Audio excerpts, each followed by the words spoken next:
আমরা স্মরণ করছি রংপুরের সন্তান আবু সাঈদকে।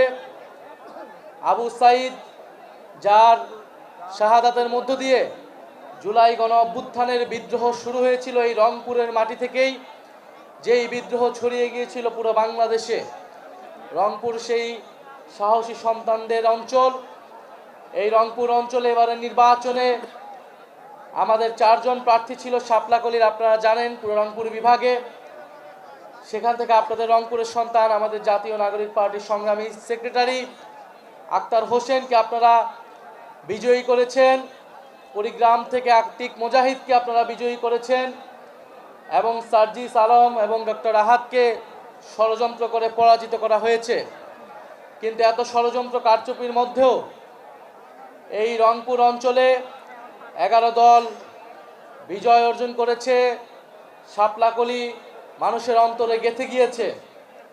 ইনশাআল্লাহ আগামী স্থানীয় সরকার নির্বাচনেও আমরা এই রংপুর সিটি কর্পোরেশনে আমরা আপনাদের হাতে শাপলাকলি তুলে দিতে পারবো বলে আশা ব্যক্ত করছি। এই রংপুর সিটি কর্পোরেশনে শাপলাকলি ইলেকশন করবে, বিজয় লাভ করবে এবং স্থানীয় সরকারের জন্য নির্বাচনের জন্য আপনাদের জন্য চমক অপেক্ষা করবে। আমরা সময় মতো সেটা আপনাদের কাছে উপস্থাপন করব। আগামীকাল 12ই মার্চ পুরো সারা বাংলাদেশের মানুষ, পুরো বিশ্ববাসী অপেক্ষা করে আছে নতুন সংসদ অধিবেশনের জন্য। হাজারো মানুষের রক্তের উপর দিয়ে জুলাই গণ অভ্যুত্থানের মধ্য দিয়ে এই নির্বাচন, গণভোট এবং এই নতুন সরকার এবং নতুন সংসদ গঠিত হয়েছে। ফলে আমাদের প্রত্যাশা থাকবে শুধু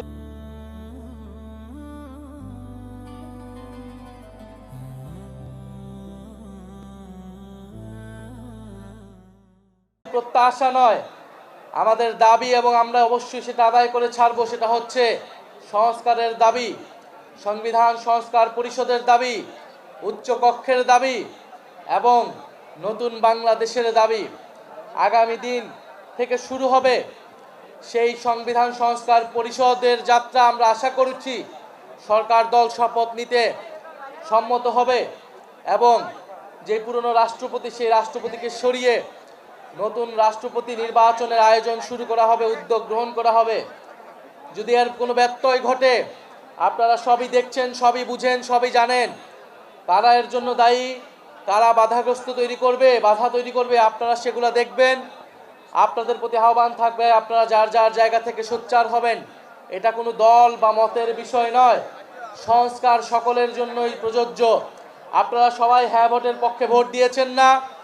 আমরা এবারে গণভোটে কিসের পক্ষে ভোট দিয়েছি? আমরা হ্যাঁর পক্ষে ভোট দিয়েছি, দল মত নির্বিশেষে। ফলে সেই হ্যাঁকে কার্যকর করা এই সংসদের অন্যতম দায়িত্ব। সেই দায়িত্ব পালনের জন্য আমরা যাচ্ছি। দেশকে দুর্নীতিমুক্ত করার জন্য, ঋণ খেলাপি মুক্ত করার জন্য, চাঁদাবাজ এবং সন্ত্রাসকে মুক্ত করার জন্য আমরা সংসদে যাচ্ছি।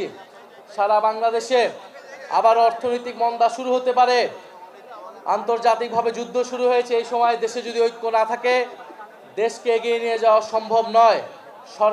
সরকার একা দেশ পরিচালনা করতে পারবে না।